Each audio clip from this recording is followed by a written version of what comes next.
दोस्तों इस वक्त हम बात करने जा रहे हैं झारखंड की।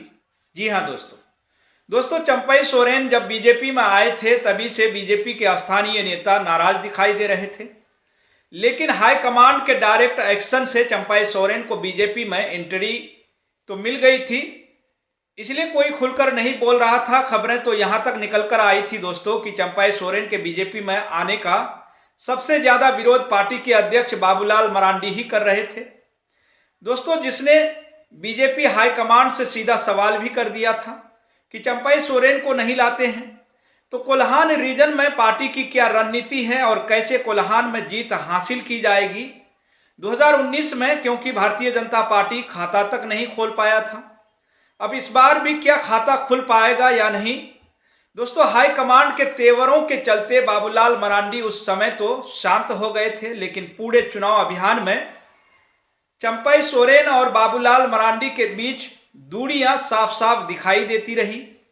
और अब जब वोटिंग हुई है तो चंपई सोरेन को लेकर बीजेपी पल्ला झाड़ने की तैयारी कर रही है। तो क्यों चंपई सोरेन को लेकर किनारे लगाने की अभी से ही शुरू चर्चाएं हो गई हैं, तो आज हम इसी विषय पर बात करने वाले हैं। तो दोस्तों वीडियो को अंत तक जरूर देखिएगा। तो नमस्कार दोस्तों, बहुत स्वागत है आप सभी दर्शकों का और आप इस वक्त देख रहे हैं केनी न्यूज। दोस्तों हेमंत सोरेन 5 महीने जेल में रहे और 5 महीने जेल में रहने के बाद जब 28 जून 2024 को जेल से बाहर आए, जब वह जेल गए थे तो उससे पहले सीएम थे, लेकिन गिरफ्तारी से पहले उन्होंने सीएम पद से इस्तीफा दे दिया। चंपई सोरेन को सीएम बनवा दिया गया, यानी हेमंत सोरेन ने अपनी कुर्सी चंपई सोरेन को सौंप दी। लेकिन जब हेमंत सोरेन जेल से बाहर आए तो विधायकों ने एक बार फिर से हेमंत सोरेन के सामने डिमांड रखी कि वह दोबारा से सीएम पद संभाल ले, यानी अपनी कुर्सी पर वापस आ जाएं। अगर सीएम नहीं बनेंगे तो चुनाव में नुकसान हो सकता है। यानी विधायकों ने ये कहने की या ये बताने की कोशिश की कि हेमंत सोरेन के सीएम रहते ही झारखंड मुक्ति मोर्चा की जीत का रास्ता तय हो सकता है। तो विधायकों के दबाव में हेमंत सोरेन सीएम बन गए, यानी विधायकों के आगे हेमंत ने हथियार डाल दिए और एक बार फिर से कुर्सी संभाल ली। लेकिन चंपई सोरेन सीएम पद से इस्तीफा देने को तैयार नहीं दिख रहे थे। चंपई सोरेन कुर्सी पर डटे रहना चाहते थे, लेकिन जब सभी विधायक चंपई सोरेन के खिलाफ खड़े हो गए तो उन्होंने मजबूरन इस्तीफा देना पड़ा। चंपई सोरेन की नाराजगी की खबर मिलते ही भारतीय जनता पार्टी हाईकमान सक्रिय हो गया और उन्हें अपने पाले में ले आया, यानी भारतीय जनता पार्टी ने डोरे डालना शुरू कर दिया। जी हाँ दोस्तों और उसे कामयाबी मिल भी गई, क्योंकि चंपई सोरेन बेहद आहत थे। उन्हें ऐसा लग रहा था कि उनका अपमान हुआ है, उन्हें सम्मान नहीं मिला है, वगैरह वगैरह बहुत सारी चीज़ें। एक लंबी चौड़ी चिट्ठी चंपई सोरेन ने लिखी थी अपने। तो बीजेपी को उम्मीद थी कि चंपई सोरेन के सहारे कम से कम कोल्हान रीजन की 14 सीटों में से अधिकांश पर कब्जा जमा लिया जाएगा, क्योंकि 2019 में कोल्हान में भारतीय जनता पार्टी का सुपरा साफ हो गया था। कोल्हान की 13 सीटों पर इंडिया गठबंधन को जीत मिली थी, तो एक सीट निर्दलीय चुनाव जीत गई थी। वैसे चंपई सोरेन तो यहाँ तक दावा करते थे कि वो संथाल रीजन में भी दबदबा रखते हैं, लेकिन संथाल में तो भारतीय जनता पार्टी के पास पहले से ही अर्जुन मुंडा है, मधु कोड़ा हैं और पार्टी के प्रदेश अध्यक्ष बाबूलाल मरांडी जैसे दिग्गज नेता मौजूद थे। अब ऐसे में टकराव होना पहले ही तय हो गया था और चुनाव प्रचार में ये टकराव दिखाई भी दिया।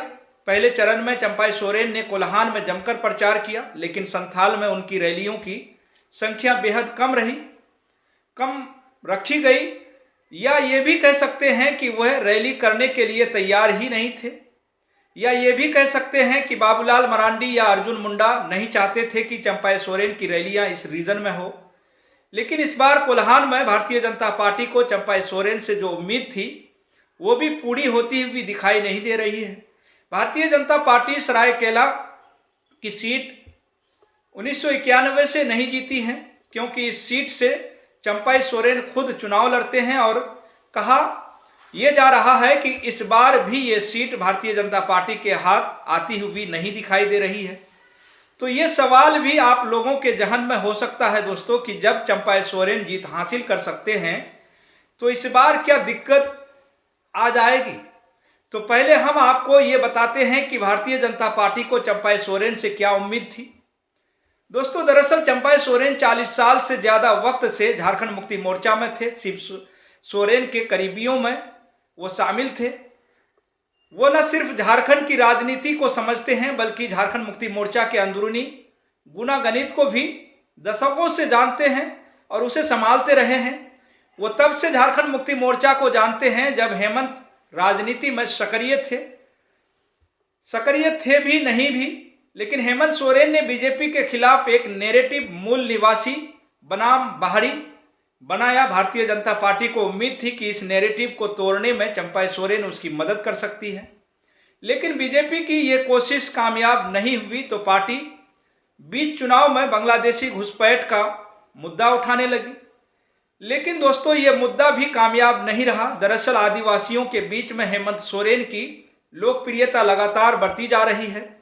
5 साल तक सरकार चलाने के बाद भी आदिवासियों में जेएमएम या फिर हेमंत को लेकर के कोई नाराजगी नहीं दिखाई दी। उल्टा आदिवासियों की तरफ से ये सवाल किया जा रहा था कि चंपाई सोरेन आज वो कह रहे हैं कि झारखंड मुक्ति मोर्चा में उन्हें अपमानित किया गया, जबकि हेमंत सोरेन ने तो उन्हें अपनी कुर्सी तक दे दी थी। अगर हेमंत चाहते पत्नी को यानी कल्पना सोरेन को भी सीएम बना सकते थे।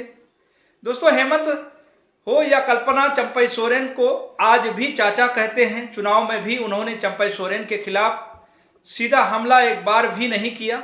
और चंपाई हेमंत से क्या चाहते थे, हेमंत ने चंपाई को सीएम ही नहीं बनाया बल्कि जब भी चुनाव होते थे तो टिकट वितरण में चंपाई सोरेन की राय को सबसे ज्यादा महत्व दी जाती थी। खासतौर पर कोल्हान रीजन की सभी 14 सीटों पर चंपाई की राय सबसे महत्वपूर्ण होती थी। चंपाई सोरेन को इतना सब कुछ दिया गया, उसके बाद भी वह नाराज हो गए। चंपाई सोरेन भले ही दावा कर रहे हों कि झारखंड मुक्ति मोर्चा में उन्हें अपमानित किया गया, लेकिन अब दोस्तों आदिवासी समाज के लोग इस बात को मानने के लिए बिल्कुल भी तैयार नहीं हो रहे हैं कि हेमंत सोरेन ने चंपाई का अपमान किया या उन्हें पार्टी से निकाला। पार्टी तो खुद चंपाई सोरेन ही छोड़कर चले गए थे। तो झारखंड में वोटिंग खत्म हो गई है। चुनाव नतीजों का इंतजार अब हो रहा है जो 23 नवंबर को आएंगे, लेकिन इस बीच बीजेपी में भी चंपाई सोरेन की पूछ फरक अचानक कम हो गई है।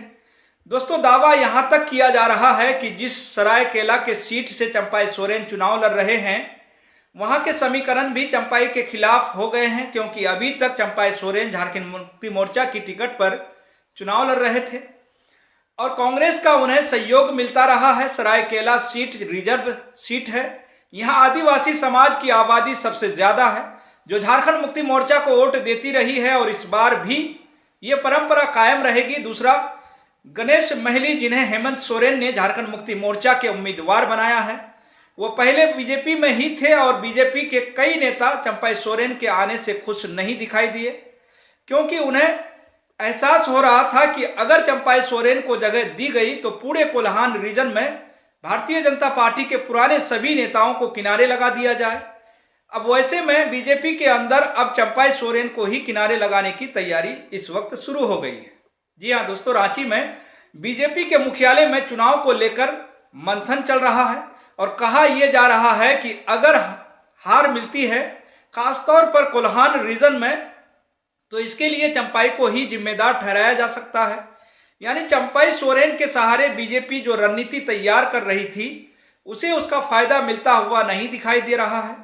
और इस बीच ये भी खबर सामने आ रही है दोस्तों कि चंपाई सोरेन चुनाव के बाद झारखंड मुक्ति मोर्चा में वापस भी जा सकते हैं और इसके लिए वो हेमंत सोरेन के पिता शिबू सोरेन की मदद ले सकते हैं, क्योंकि चंपाई सोरेन को भी ये एहसास हो रहा है कि अगर बीजेपी की सरकार बनती भी है तो भी उन्हें सीएम पद नहीं मिलेगा, बल्कि बाबूलाल मरांडी को बीजेपी सीएम पद दे देगी। अब बाबूलाल मरांडी शुरुआत से ही चंपाई सोरेन के कट्टर विरोधी माने जाते हैं। यहां तक कि मरांडी बीजेपी के चुनाव प्रचार के पोस्टरों पर चंपाई का फोटो तक लगाने को तैयार नहीं थे। तो यहां पर एक बात दोस्तों ये साफ है कि चंपाई सोरेन के सहारे बीजेपी ने झारखंड को जीतने के जो सपने सजाए थे यहाँ, तो उल्टा ही ये दाव करता हुआ नजर आ रहा है। और चंपाई सोरेन तो अपनी ही सीट बचाते हुए नजर नहीं आ रहे हैं। तो यहाँ पर बीजेपी चंपाई सोरेन को अपने साथ लेकर बुरी तरह फंसती हुई नजर आ रही है, क्योंकि पहले ही आदिवासी बीजेपी से नाराज थे और अब चंपाई सोरेन ने जिस तरह से झारखंड मुक्ति मोर्चा को धोखा दिया है, तो आदिवासियों की नाराजगी और ज्यादा बढ़ गई है। और क्योंकि अब चंपाई सोरेन बीजेपी के साथ हैं, इसलिए उस नाराजगी का असर बीजेपी पर भी होगा। उस नाराजगी का जो प्रभाव है वो बीजेपी को भी भुगतना पड़ सकता है। तो यहाँ पर चंपाई सोरेन को लेकर बीजेपी बुरी तरह फंसती हुई नजर आ रही है और उसी चीज का असर यहाँ दिखाई देने लगा है। और राजनीति के जानकार दोस्तों यहाँ तक वो दावा कर रहे हैं कि अगर बीजेपी ये चुनाव हार गई, अगर बीजेपी की सरकार नहीं बनी, तो हार का जो ठिकरा है वो चंपाई सोरेन पर फोड़ा जा सकता है। तो दोस्तों फिलहाल इस वीडियो में इतना ही। आप इस पूरी रिपोर्ट को लेकर क्या सोचते हैं, आपकी क्या राय है? आपकी जो भी राय हो, आप अपनी राय हमारे कमेंट बॉक्स में जरूर बताइएगा और केएनई न्यूज़ को ज़्यादा से ज़्यादा शेयर करें, सब्सक्राइब करें। तो फिलहाल दोस्तों इस खबर में इतना ही। फिर मिलेंगे अगली खबरों के साथ। आप सभी का बहुत बहुत शुक्रिया, धन्यवाद।